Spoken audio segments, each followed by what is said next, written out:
and welcome to Hosta La Vista, the podcast where the shade is cool, the leaves are lush, and friendship's perennial. We are your hosts. I'm Betsy Pedersen. And I'm Mandy Olson. Two hobbyist sisters who love this plant as much as you do. Join us each week as we dig into all things hosta, the plant affectionately known as the friendship plant.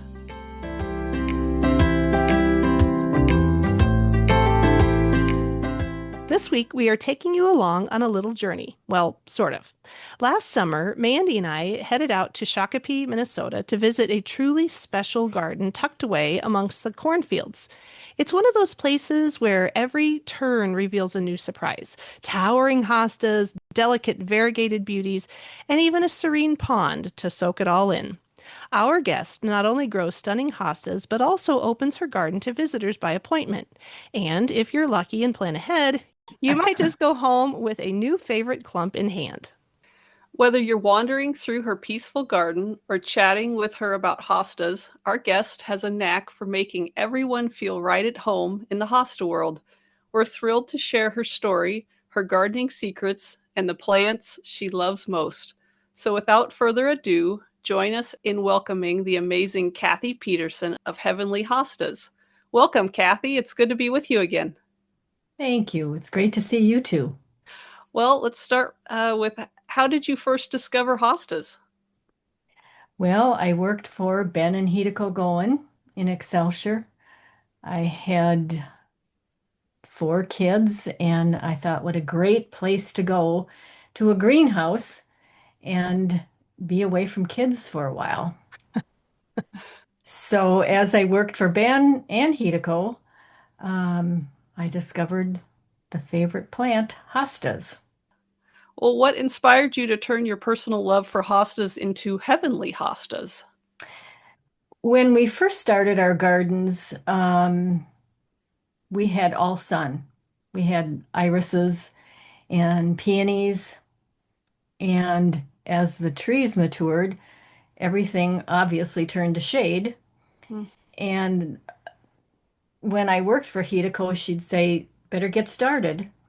So we started around a little maple tree in the front, and then she'd come over and look at them and she'd say, no, no, no, you need to have some other varieties. And the collection started. Oh my gosh. Wow. Well, what surprised you the most about this journey? I think that the people that we've met have been the best. We've made so many friends and have been so happy to share our gardens with people. It's truly the friendship plant. It is.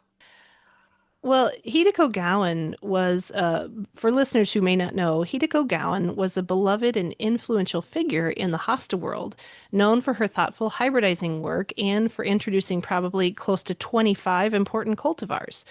She had a sharp eye for foliage detail and a strong passion for mentoring others, making her a guiding force for many up-and-coming hosta enthusiasts. She had several hostas named after her by her Benedict, one Mrs. Gowen, the other Hideko Gowen.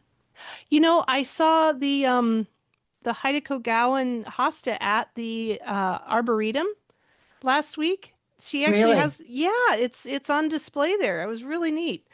Yeah. Yes. I don't have it, which I'm really sad that I don't have it, but there were several that the friendship plant, have you seen that one? That's actually called, I think, the friendship hosta. No. I think that's what it's called. I should have looked that up first, but um yeah, there's so many that she had a part in. Okay. And I think there's one called Hideko's Choice. Okay. Okay. Very cool. So, Kathy, you met her nearly 45 years ago. Was that about right? That's about right. And Long, you, long ago. yeah. Um, and you mentioned a little bit about, you kind of went to her garden as a way to escape and just have some time to yourself. But, did you end up working for her or working at that garden? I did. Ben did peonies and lilies, and Hideko did Hosta. And my sister was going to horticulture school at the time. So she said, let's go to Gowen's and see what Ben has for us to do. So Ben taught us how to transplant annuals at that time. And so he planted the seedlings, and when they came up, when they were ready to be planted, we'd transplant them. And at that time, Ben, he wanted us to crawl like he crawled because it was most efficient. What do It you didn't work. mean? What do you mean? It didn't work very well. He said he had the most efficient way to plant. He would be Oh, on his hands and knees and he would dig a hole and put the plant in, and then you would pull the tray behind you and move your knee. And he had it down to how he did it. It obviously did not work for us. Um, wow. um, Oh my but gosh. yeah, so he was very opinionated, and um, we really enjoyed working for him. I mean, he had his ways of doing things, and we were to do it how he did it, but we never did. So it was, and then, and then we met Hideko, and as those seedlings grew for the annuals, she'd walk around her flower gardens and make bouquets of the plants that we planted of the annuals. And I Oh. was just in awe of the artistry that she had for doing a bouquet. So, Wow. how did that friendship come about with Hideko? Because we were at their house with Ben doing stuff, and soon we were, looking at the hostas and doing that. We ended up joining a bowling league and bowling together.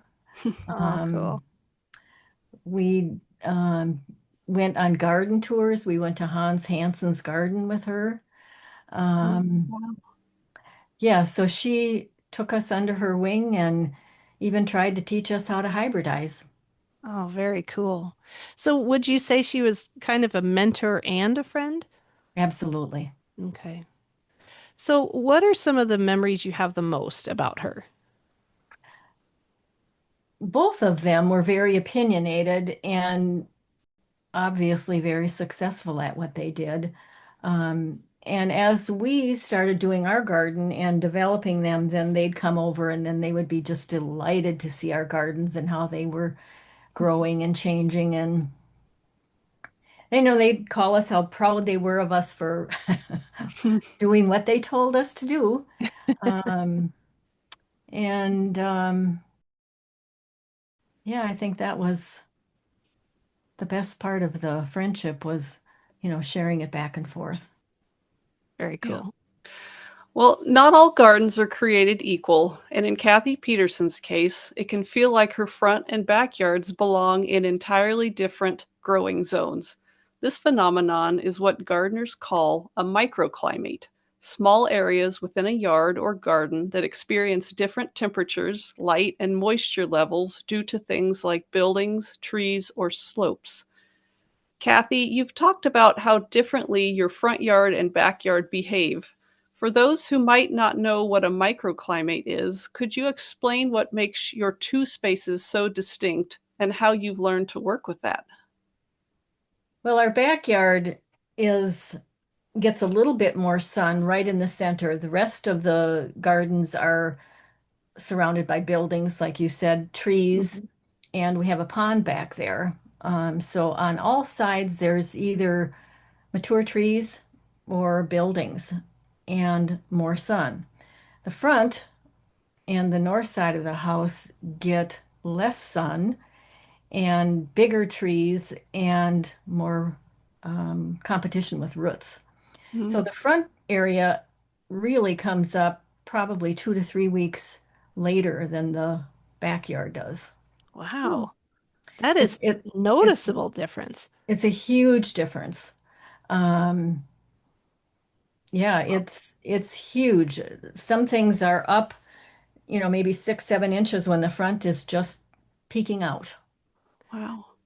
So, I'm just curious, what do you suppose the reasoning is? Is it the roots? Is it the shade? Is it the sun? Is it all of it? I don't know. I'm just curious. I think it's a combination of all of it. Okay. Um, Hmm.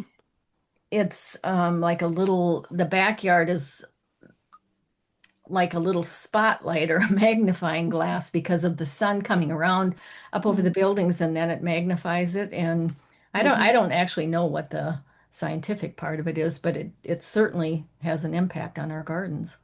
So the backyard is more protected from like wind and such because you've got the house on one side, the barn and buildings on the other side. Um, what's on that? I guess would that be the south side? I'm trying to remember what's over there. Is it a row of trees or is it a shed? Yeah. I forget what's over there. There's a lot of mature trees, yes. Yeah. Okay. Okay.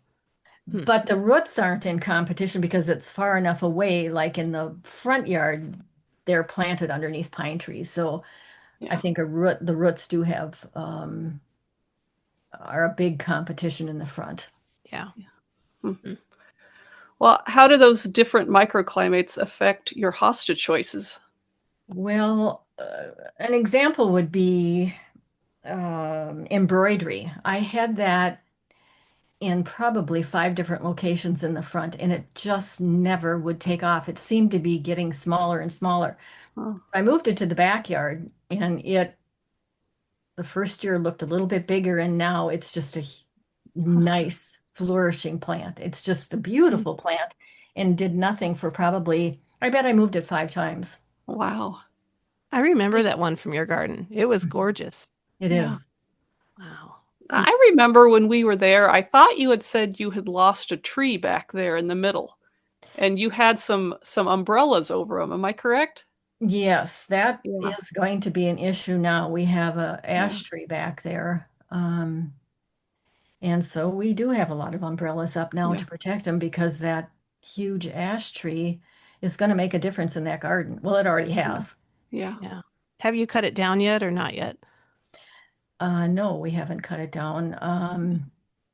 Last year we trimmed it some, Oh. but it does provide somewhat of filtered shade even with the big dead branches. Yeah. Oh. Yeah. Um, We have two of those in our yard, and I'm dreading the day we have to take them down. It's Yeah. just going to be awful. it is. Oh, Do you think those hostas adjust to the sun eventually and they'll eventually, you know what I mean, do okay without the umbrellas? I don't know. Some of them really look like they're under stress now compared to Really? the color is a lot different. Yeah. Yeah. yeah. Some of the yellow ones look very white, before they burn. So Oh, yeah. we put those umbrellas up and that has helped a lot. Yeah. Well, do you have any go-to varieties that thrive no matter where you put them? Oh gosh, June always does well. Yeah. Um, you know, um, seems like the variegated ones like Brother Stefan and um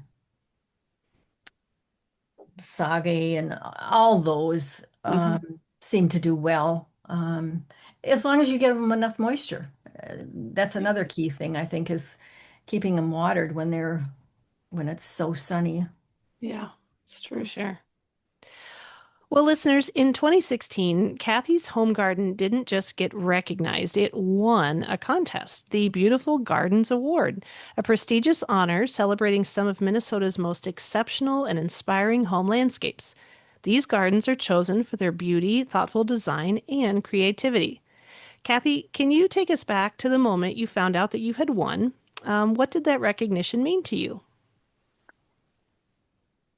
Well, it was funny how it happened. A lady from the newspaper called us and said she would like to come out and take some pictures. We hadn't heard that we had been a winner yet, and so a photographer and a reporter came and said, "Congratulations, you won." Wow. So, yeah, it was my sister and another lady had uh, put our name into the competition. So, yeah, it was really delightful. I mean, it was again more people coming out, but it was really nice to have the recognition. And Hideko was extremely happy Oh, that we won that. That's that's very great. cool. And listeners, you can go back if you subscribe to the Star Tribune up here in the cities, you can go back and find this article from 2016. It's still available for viewing. So, well, what would you say was the biggest challenge you faced in getting your gardens ready for this competition? Weeding, the Yeah, proverbial weeds that never end. We really didn't change a lot. I think it was just, yeah, making sure that things didn't have weeds. And my husband is always extremely helpful in that area. And so when they came to take the pictures, it was interview went well and it went well.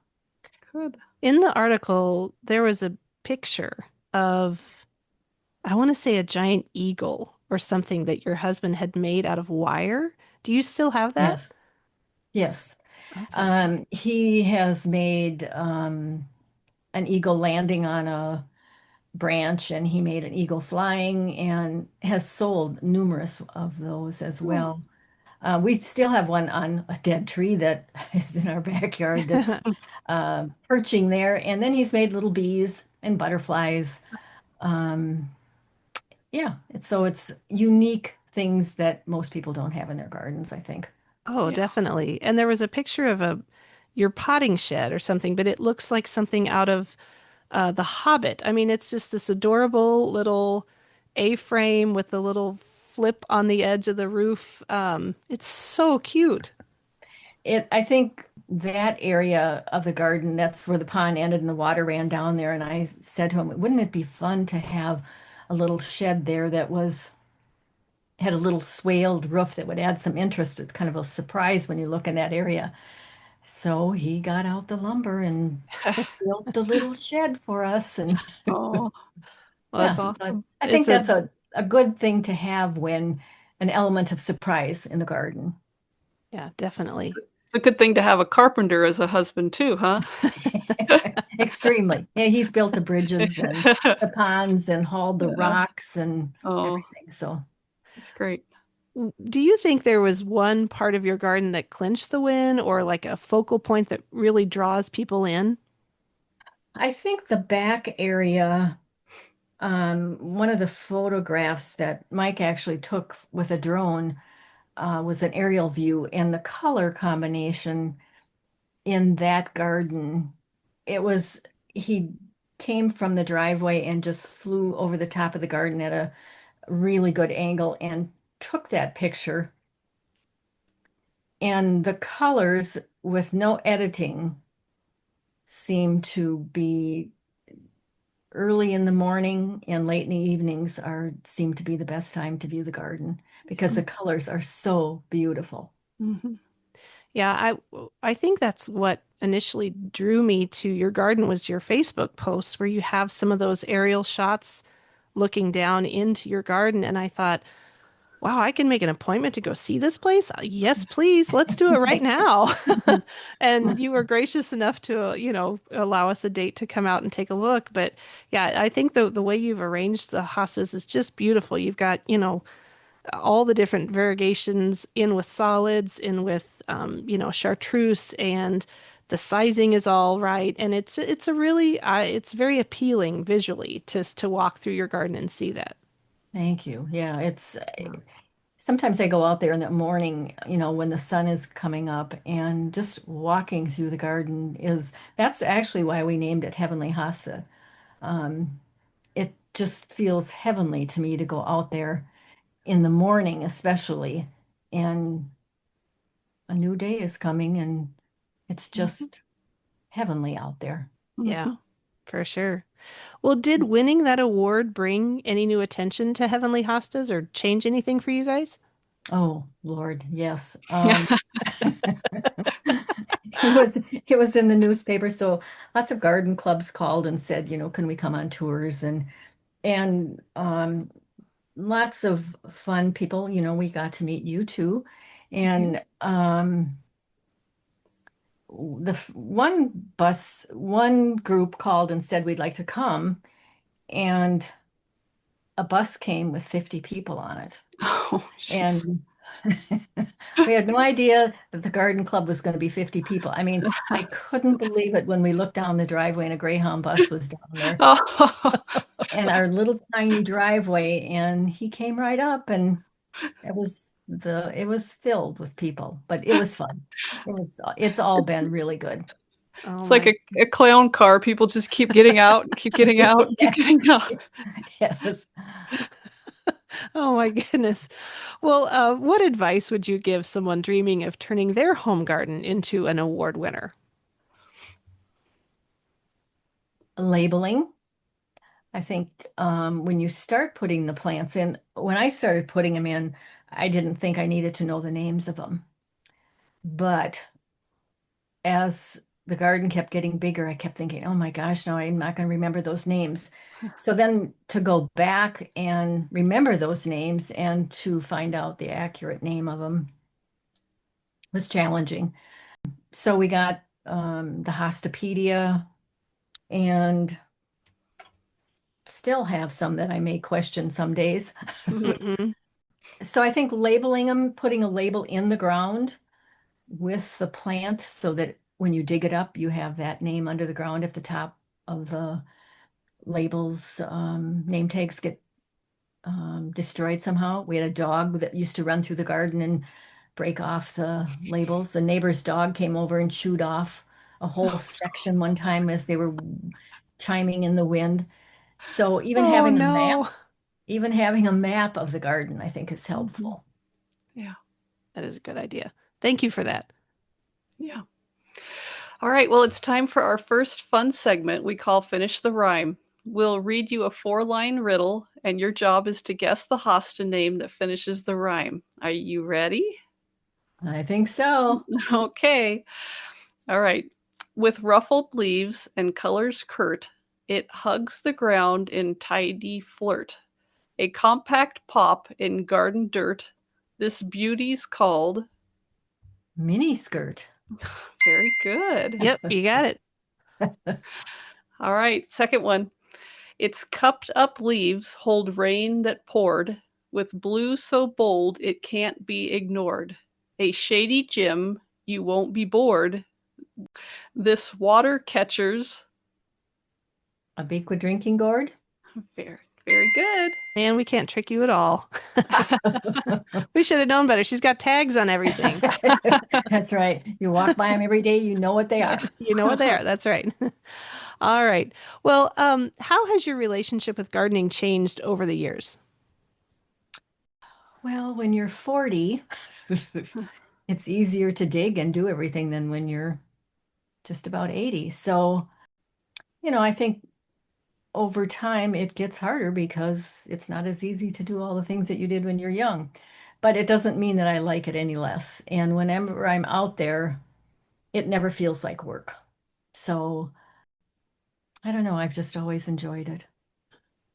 Yeah. When we were out visiting you last year, you had mentioned that you had recently had a hip replacement. Are you feeling new and energized and better and glad you had the surgery? I actually have no issue with my hips. I had both of them Oh, done. oh, good.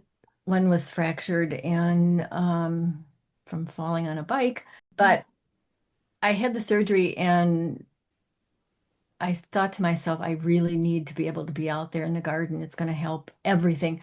So the first checkup, the doctor was thrilled. He said, keep doing what you're doing. The exercises of gardening are helping.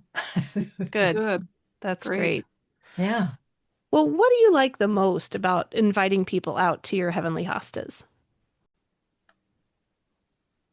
I think it's like we talked about before. It's the friendship plant. It's sharing the plants and people discovering, and everyone has a different view, and people see things differently.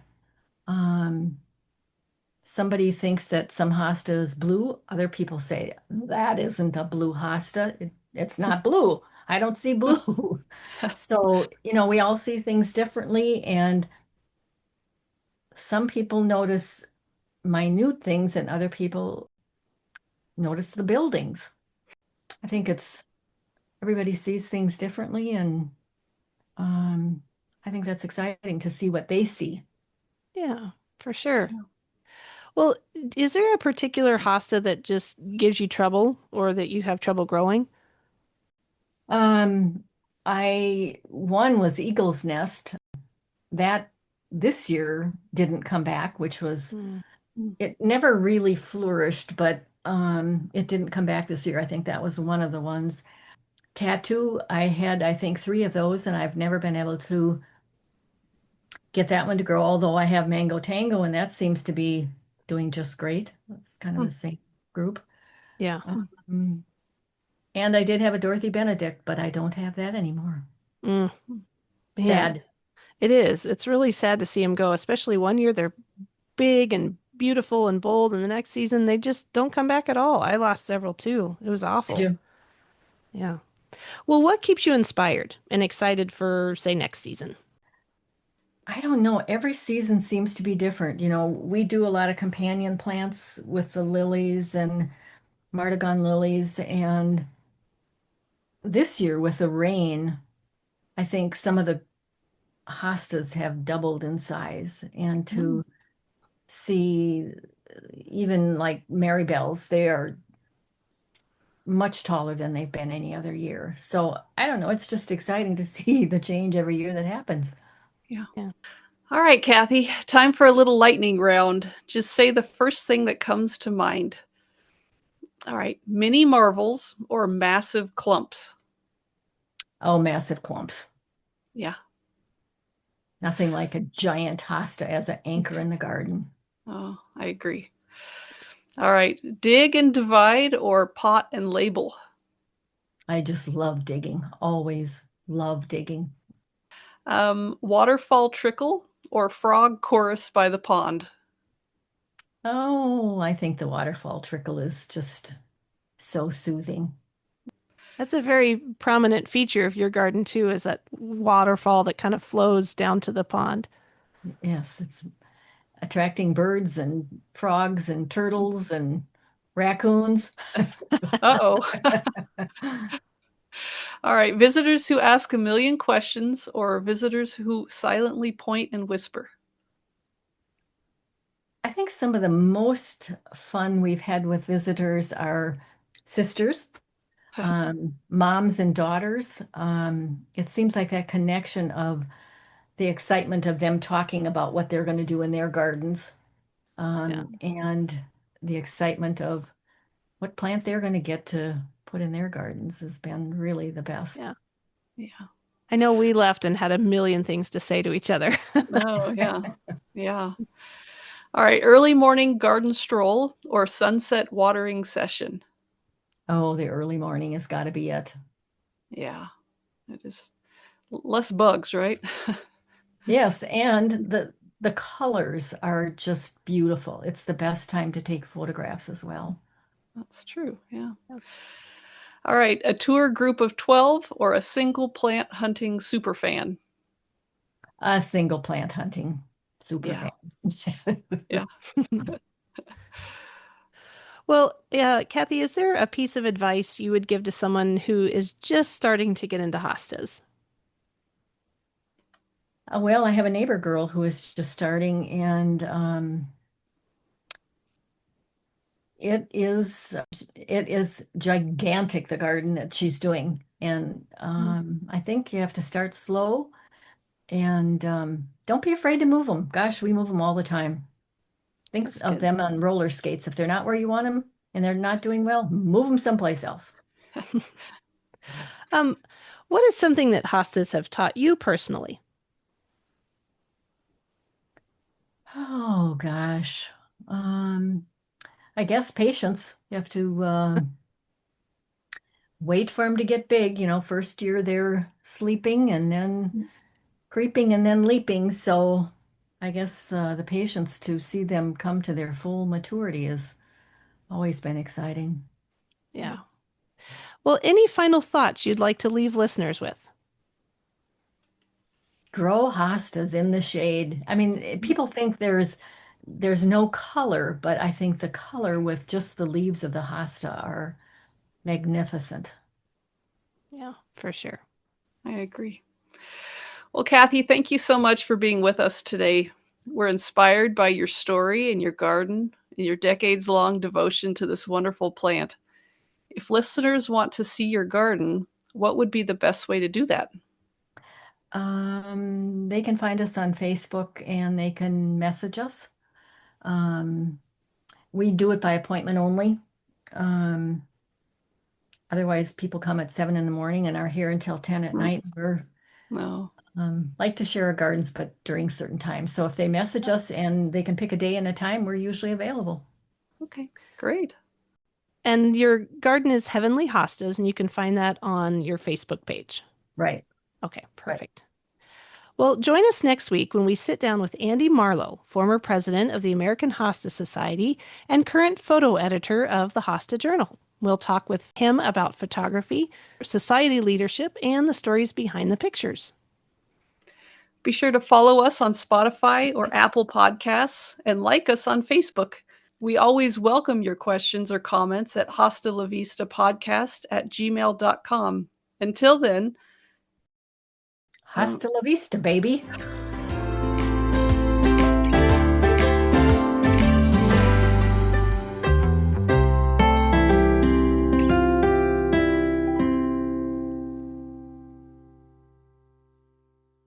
Thank you. It was fun. thank you, Kathy.